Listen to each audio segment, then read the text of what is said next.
You got 6 openings that are not the Ravens. So 7 total, 6 others. You got the Browns, the Titans, the Raiders, the Giants, the Falcons, and the Cardinals. I personally think every one of those teams should be calling John Harbaugh and say, we want you to interview for this job. And I could see him being a good hire for any of those. But there were 2 that really stood out to me when I was looking at this. One is the Giants. Yeah. The Giants have failed over and over and over and over again with absurd head coaching hires ever since Tom Coughlin's been gone.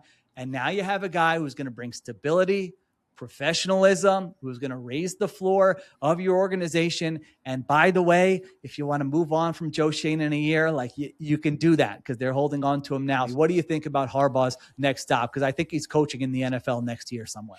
For him, I would say number 1 is Atlanta because of the power vacuum. If you're John Harbaugh, you can go to a place like Atlanta and you know that the talent is already set there. Obviously, there are some issues to work out with your quarterback situation. Michael Penix coming back from another knee injury, another knee surgery, so you don't know exactly what the status of him, what his status is going to be. And then you have Kirk Cousins, who I'm not sure what we're going to see at nearing 40, getting even closer to 40 if he does stick around in Atlanta, if the plan is to keep him because Michael Penix is hurt. So that part's not perfect. But everything else there is kind of headed in the right direction. All right. If we got to call our shots here, Deontay, John Harbaugh is the next coach of the New York Giants, and Jesse Minter is the next coach of the Baltimore Ravens. What do you got?